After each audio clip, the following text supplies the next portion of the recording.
Okay, what's going on, y'all? It's been a little bit, I know. um, I've been on a little bit of a hiatus. I got a couple of updates for you guys that I wanted to just take the time to talk to you about. But if I'm frank, I didn't even really want to come up and speak today, or even record, but I just kind of felt compelled to do it. Right now, I just a quick mini update before we get into the big ones. I'm in a big transition right now. I'm getting married, and 26 days from today, I'm so happy. I'm so blessed to be able to start this new life with my fiance, soon to be wife, Sarah, and I really wanted to take this time off from recording, just because I want to enjoy this moment. I want to celebrate this time with her, with her family, with my family, with our friends. It's a time for us to celebrate in a moment that, or in a season that has felt like so dark and grim. And so I didn't want a ton of work and projects to kind of get in the way from that. So I slowed down on recording and uploading these podcast episodes.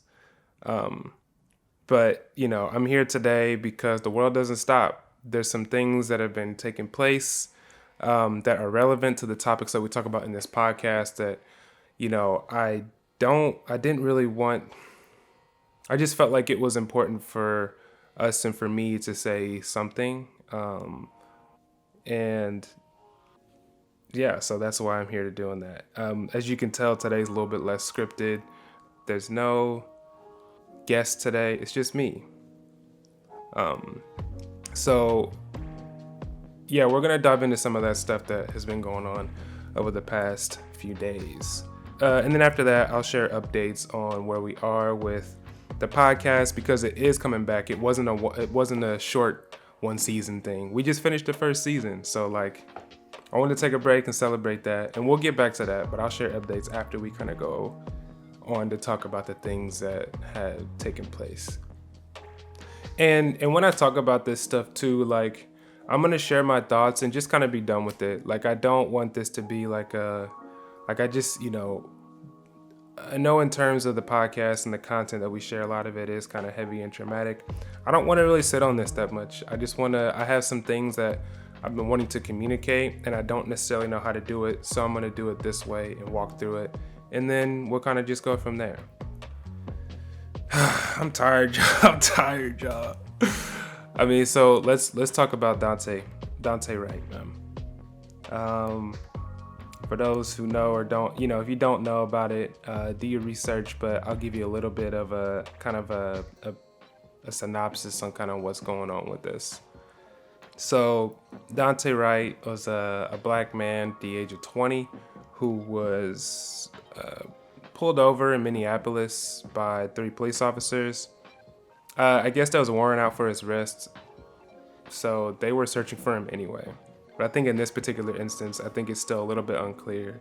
But I guess they pulled him over because there was an air freshener obstructing the view of his mirror. I'm not too sure. I don't even know what that what that means, y'all. So, but I guess there's more details kind of unfolding that the why they pulled him over outside of his warrant. But that's what we have right now. And I guess what happened was, they pulled him over. The 3 officers pulled him over, and they tried to get him. And I guess there was some sort of altercation, and he resisted a little bit. He wasn't cooperating the way that the officers felt they wanted him to. So he decided to get back in his car. And so one of the officers, Kim Potter, she felt threatened, and because of that, she decided to pull out a taser, and she had let her officers and Daunte know that she was going to tase him in order to get him to cooperate. So she mistook her. Turns out she mistook her taser for a gun, and she shot him dead. Daunte Wright was unarmed.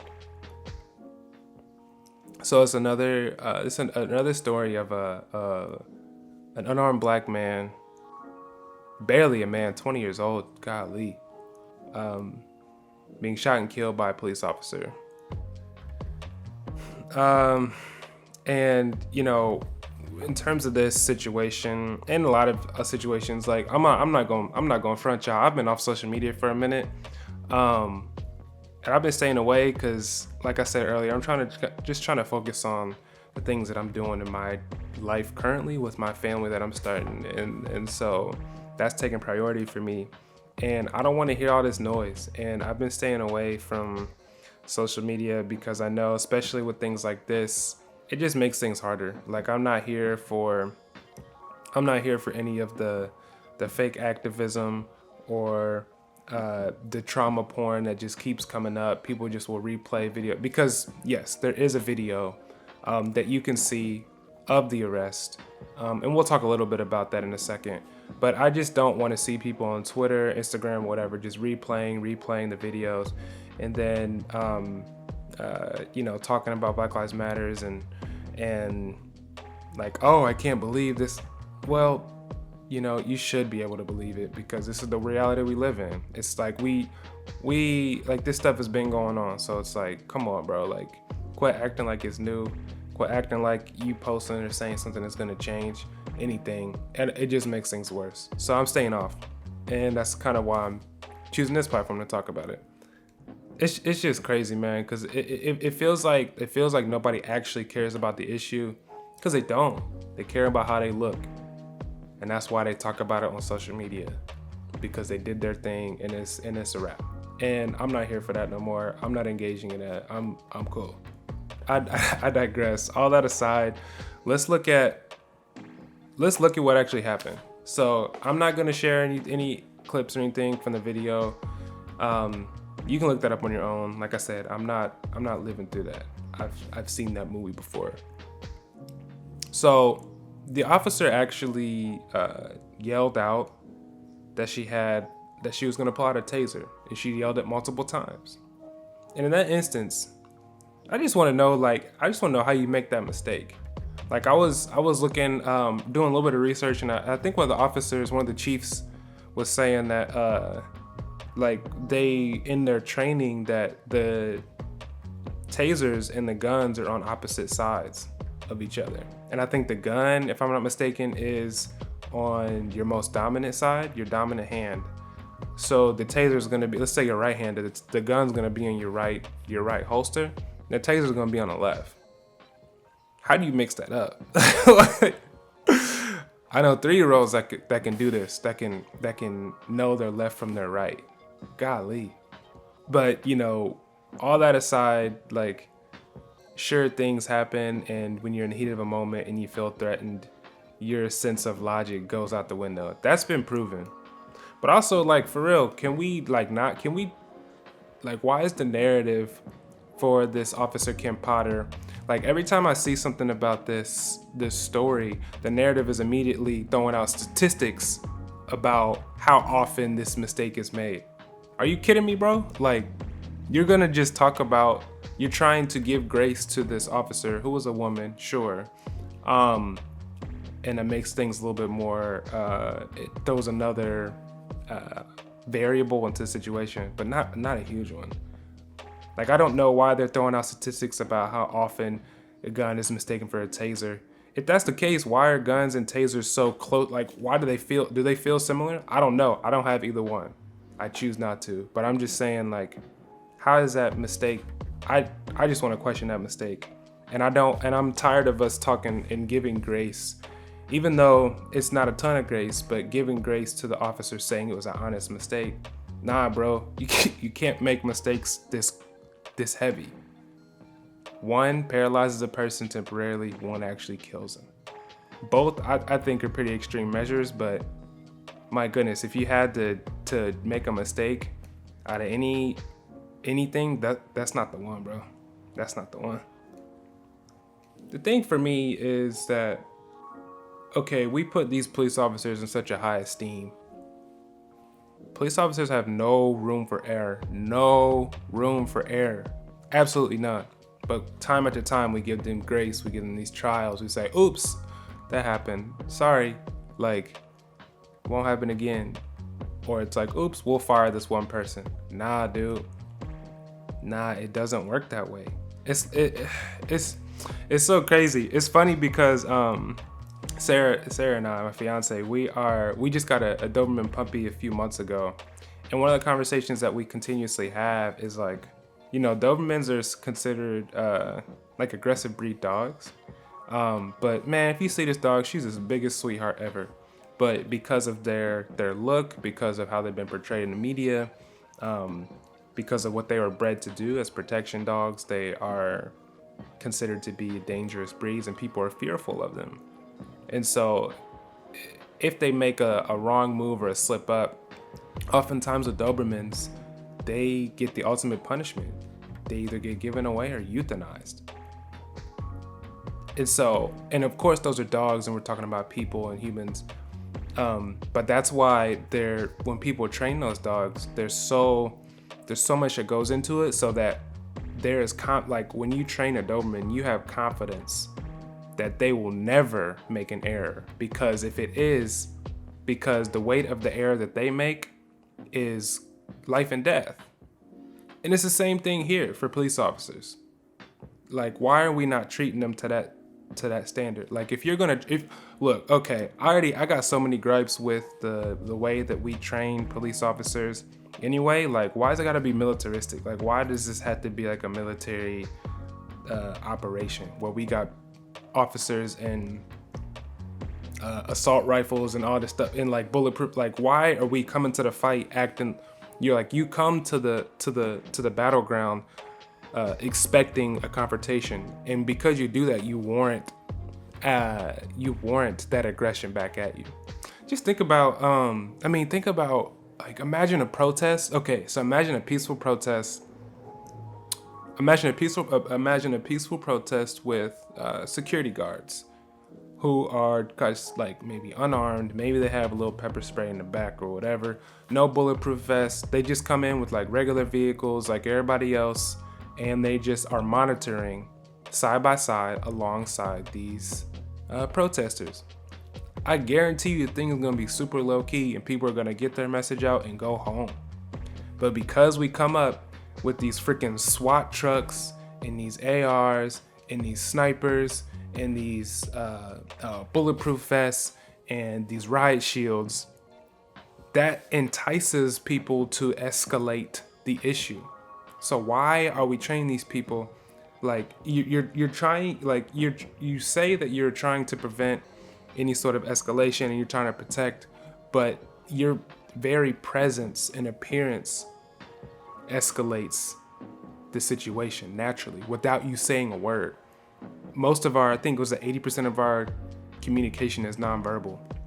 So when you approach somebody like that, so if I'm unarmed and I see you armed and dangerous, I don't know what to do. So many things are gonna be run through my mind, and I'm freaking out. So of course I'm gonna do something that's out of the ordinary for me, because I've got no defense, because you've got all this heavy artillery. It's crazy. And so when you think about the situation with Daunte Wright, imagine like with him sitting in his car and 3 officers approach him armed. Bro, like, I don't care what you are, what you do, like, or how tough you think you are, you're gonna be fearful of your life, and you're gonna try whatever you can to get away from that situation. Like, even if you're thinking logically or not. In what situation, like, how fearful are you of a person that you feel like you have to enact violence to get them to cooperate? Like, imagine, it was 3-on-1, bro. Like, imagine if you were in an actual fight and if you were going, like, you're jumping somebody. If you're 3-on-1, that's jumping somebody, especially if you're armed. So you should have all the confidence in the world and all the cool, calm, and collect, because you outnumber this person.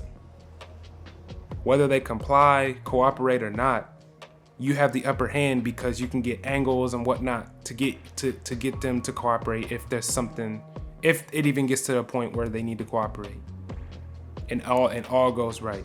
You should never have to even pull that thing out, bro. Never.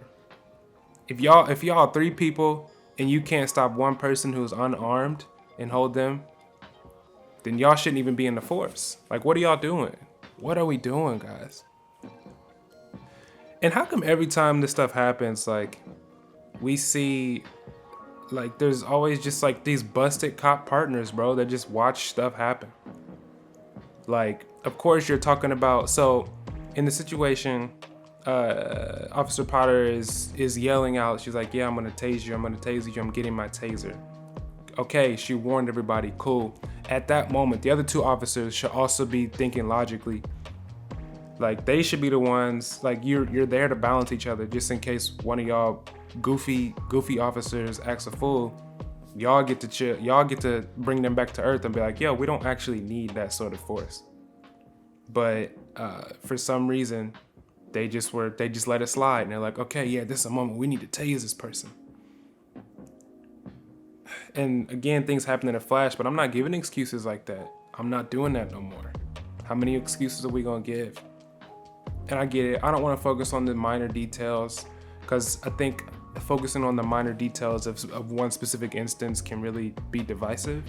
I mean, look at the Breonna Taylor case, where we're not even talking about the larger issue at hand, but there's arguments over Twitter and even over in person, the people going back and forth about what the boyfriend should have done in order to keep them safe and not protect, you know. And it's just like, no, it's not about this, bro. It's not about that at all. It's not about the specifics of what side the gun should have been on or whether she knows her left and right. It's not about that, bro. It's really not. It's about the stupid training that we give these officers, bro. This, like, again, we keep saying the system, but we just regurgitate the same thing. I'm not talking, like, it is a system, but just saying that it sucks doesn't stop anything. I mean, it's crazy because we keep talking about the cycle has to end, the cycle has to end. It ain't going nowhere. It ain't going nowhere. And we, you know, and to think this happened in Minneapolis, where the Chauvin trial is going on, where George Floyd just happened. Think about that from the perspective of both the officer and for Daunte Wright. They know what state the city is in. They know what state the country is in. And so from Daunte's perspective, he knows, yo, this place ain't for me. They literally sticking knees on necks. So anything that may happen, like anything that happens, like that could be me next. And I'm trying to avoid that situation because I got a son and I'm trying to take care of mine. I want to get home to that. And from the, and so of course you're going to act wild, or not even wild. You're going to act a little bit out of character because survival instincts kick in. And then think about it from the officer's perspective. You know what situation you're in. So you need to be extra careful because of what just happened in your city. Not even a year ago, bro. And sure, get rid of their job, fire her, whatever. But that, again, that's one of those short-term band-aids that we're talking about. The whole, cause that doesn't get rid of the training. Whatever took place and whatever was going to take place and whatever he did to get in the position he was in, talking about Daunte Wright, it wasn't worth dying over. It wasn't. But this is just happening. This is what it is. This is what this country is. And it sucks that this even happens to people who serve the country, who really love it and honor it. Those are the people we're supposed to hold of highest esteem, right? I mean, we give them freaking discounts for everything. People who serve in the military, veterans, all that. Which is well deserved because they're putting their life on the line. I got no disagreements with that. But this thing with, this stuff with Lieutenant Nozario is just baffling, bro. Just a little synopsis. So an Afro-Latino Army lieutenant in Virginia was pepper sprayed over a traffic stop and is currently suing the officers for use of excessive force. This happened in December. But it's just now coming up. I don't know why it takes that long. I really don't. I kind of have questions about that too. But isn't that interesting that we're just now hearing about this case right during the same time that the case over George Floyd is taking place and the case over Daunte Wright is happening? Like, this is not by accident, y'all. I promise you this stuff happens. And I'm not trying to sound like a conspiracy person, but golly, man, this is intentional. When they throw their hammer down, they really be like Thor on that mug. Like, they pull no punches, man. Black people was chilling for a second. I ain't even gonna hold you. Black people was chilling for a minute. Then they're like, nah, we gotta remind y'all real quick. Anyway, Lieutenant Nozario was he was driving like a brand new SUV that he got, and I guess the officers thought, like, since he had tinted windows, they couldn't see his tags, and so they tried to pull him over. And he put his hazards on, but he drove very slowly to a well-lit gas station, so that when he was pulled over, he would be visible to potentially the public and also have good light. So maybe if he was recording or someone was recording, that they would know what to look for, which is actually a really smart move. I think this just comes from experience of who he is, who he's grown up as, what the stories are, but also I think his training in the Army and of law enforcement and his experience, I think, played a huge role into him actually coming out alive in this. And so that was a smart move, man. W move by him. But I guess, like, even though he decided to take his time and make that move, it was the wrong one to make. You know, also there's a video for this one now. I mean, which is cool. We can see what's happening, but, like, you know, watch it to your discretion, because it will just make you mad for real. But it is nice to kind of know what happened and, like, who was out here. And I think Lieutenant Nozario actually sets a pretty good example of, like, how to handle these situations. Because my dude, if you watch the video, the entire time he was cool as a cucumber, bro. There was nothing that he did that was out of line. He stayed even keel, like in one of the most heightened situations. Because when he got pulled over, and when he stopped the car, 2 officers were yelling at him, and they didn't even tell him what they pulled him over, mind you, like, for. And this dude throughout the video continued to ask very calmly, "Hey, what did I do wrong? What am I getting pulled over for?" And he kept saying, like, "Yo, I am in the Army. I'm a lieutenant. Like, tell me what's going on. I know what y'all are going through. Like, communicate this with me." And these busters just kept, they came guns a-blazing. Like, they pulled out and approached his car armed. And so again, this dude is coming out super calm and cool, and they escalate the situation. That's what I'm talking about. Y'all come up with guns, and we're just here chilling. We're relaxed. We are trying to get out. We're trying to get home to our families. That's it, bro. That is all. Tell me what's going on. Let's have a conversation. But these brothers just want to come up with their weapons straight up and just try to attack and just be hostile. For what reason, bro? And so Lieutenant Nozario, knowing his rights, he's like, "I'm not getting out the car." Also, mind you, in the video, his hands were up the entire time. His hands up were out. So he was cooperating as much as he felt was right. And I think he was in the right. I mean, they still didn't communicate what he had done wrong. Apparently, turns out that they were citing him for no visible tags. But again, he had a new car, so he had temp tags, and it was taped in the back window, the back window.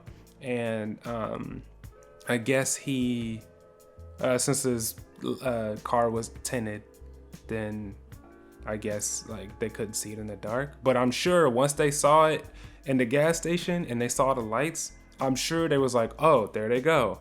But nah, these dudes just want to enforce their power and make people feel weak and scare them, because they themselves are fearful of what could happen. Lieutenant Nozario, again, was knowing his rights, didn't get out of his car because they didn't tell him what he was doing. And the officers got mad. And they're like, "You're not cooperating." And so they pepper sprayed him, and I guess they got some in his dog too. You can kind of see in the video. His dog was in the car. And after this altercation, after they're yelling at him, they went at the end of in the back of his car and they're having a conversation. They got clarification that he was in fact an actual lieutenant, completely ignoring the fact that he actually had his army attire on the entire time. He had the full boots and I don't even know what to call it, but he had the whole getup. But still, that wasn't enough. But then finally, when things dialed down, you know, they're like, "Oh, we kind of effed up," and they were trying to make a deal with him, and they were telling him like, "Yo, if you just kind of let this thing slide, then we'll just let you go, no charges at all." And this dude's like, "Excuse me, no sir. I know the rules. I know that y'all broke all of them, and I'm taking this to court." My man's did every single thing right. And he recorded a video. He was in a well-lit situation. Think about that for a second, man. When you're getting pulled over by cops, which is scary anyway, as a black or person of color, like I don't know what I'm gonna do. But this dude clearly thought logically. He's like, okay, I know this could get ugly, so let me just start recording on my phone, and let me calmly speak to these people, and go into a well-lit situation. So not only do we as black and brown people, you know, we have to abide by all the rules and be 10 times better and more behaved than any other person, or let's just say than white people. We also have to be able to diffuse situations. We have to be good lighters. Like we have to learn how to light.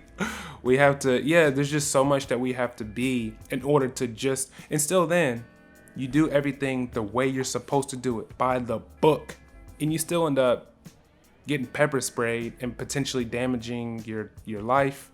Again, it just goes to the bigger picture. It's like, sure, fire these dudes, sue these guys. And you know what? He is suing them, and I hope Lieutenant Nozario gets a bag, bro, because he deserves every penny and some that he gets. We still need reparations as black community anyway. So just tack that on over top. It's just nuts, man, because I guess the officers also were saying that he was driving too slow, and it made things suspicious. Come on now. We drive too fast, we're suspicious.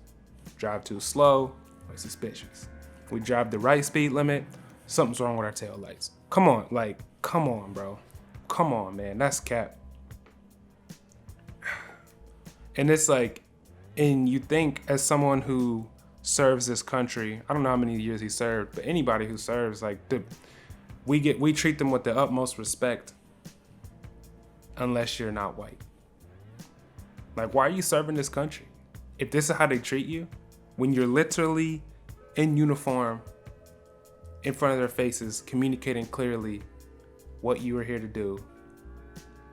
It's like they're spitting on that man's face.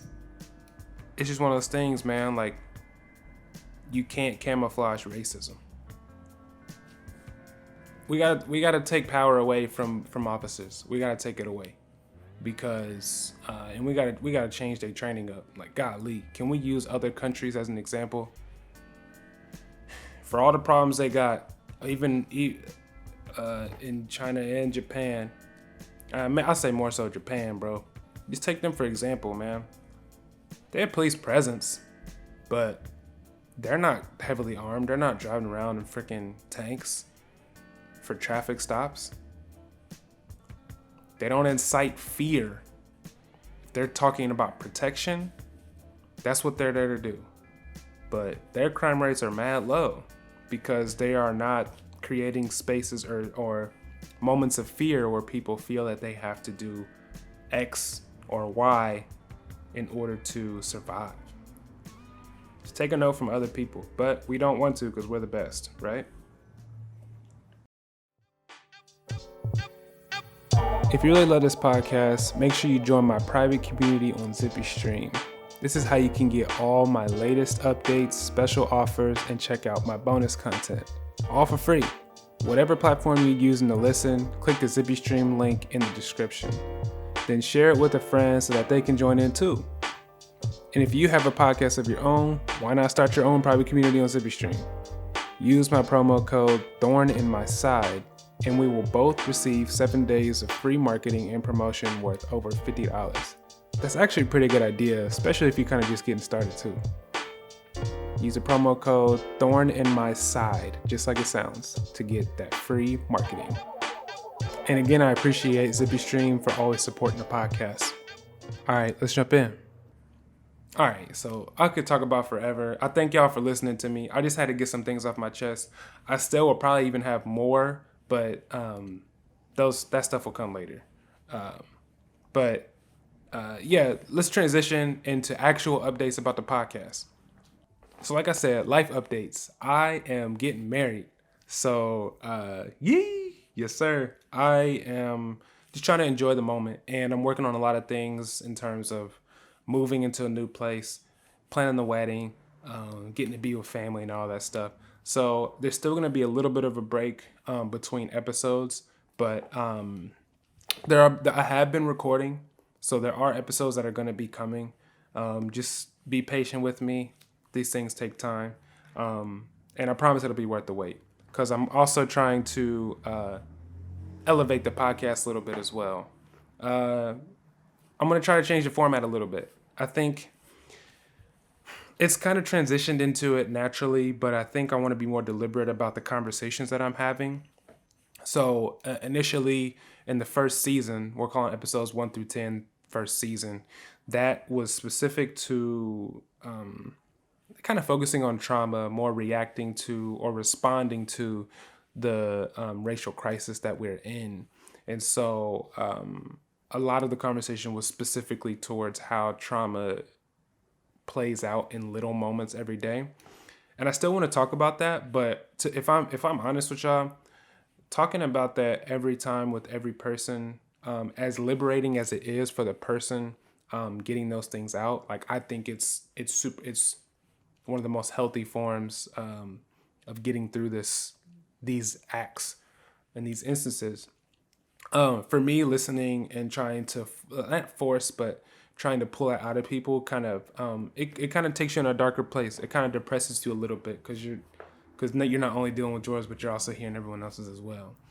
And so that stuff will still be we'll still be having conversations around that. I mean, the title of the podcast is Thorn in My Side, so that's always going to be there, and that's going to be a part of the discussion. More broadly, I want to have conversations about the holistic experience of people of color, and because of who we are and how we persevered to get to these points, our traumatic experiences will be woven in through that, and we will hold our gaze on those moments when it's necessary. So the format's not changing completely. I'm just broadening it a little bit. And notice how I said people of color, because I want to, again, broaden who I'm bringing into these conversations. The base and the foundation of this podcast is going to be about Black people and uplifting Black voices. But I also understand that we're not the only ones going through this garbage. We're not the only ones. And I don't want to be exclusionary, and I want to include voices of all those who are on the margin. And so you'll be hearing from a lot of different folks from the Latin community, folks who are Afro-Latino, Afro-Latina, who are part of the Asian community. I just want to get a good, strong mix of voices because a lot of our stories also overlap. And so I think it'll be a good moment and time for us to all take a look at those thorns that we share. You may notice too, I'm also trying to elevate the production level of the podcast too. I want to add a video element to as many episodes as it makes sense. We're doing a little bit of like mini-sodes and things like this kind of in between. And I want to make more exclusive content for y'all, specifically those who are like subscribing as well to the emails. I know if y'all subscribe, y'all have gotten zero communication from me. It's coming. I promise. Just give me some time. Instead, I'm moving. I'm going to get y'all straight. But if you are trying to figure out how to subscribe, you can subscribe through my ZippyStream link, which I will put in the description, who is also now a new sponsor for this podcast. I've become a ZippyStream ambassador. So you will be hearing a lot more about ZippyStreams throughout the second season and so on, as long as they're happy with what I'm putting out. So there's more to come soon, sort of. Yeah, just be patient with me, y'all. I appreciate every single one of y'all for the support that y'all have given the podcast so far. Gotten great feedback from friends and family. Continue to share. If you missed out on the first season, please go catch up. There's only 10 episodes, but that should be, by the time you listen and catch up to those, you should be ready for some new content coming up. And those who are new to the podcast, welcome. I appreciate every one of y'all. Like, the more people that listen to this, the more conversations we can start.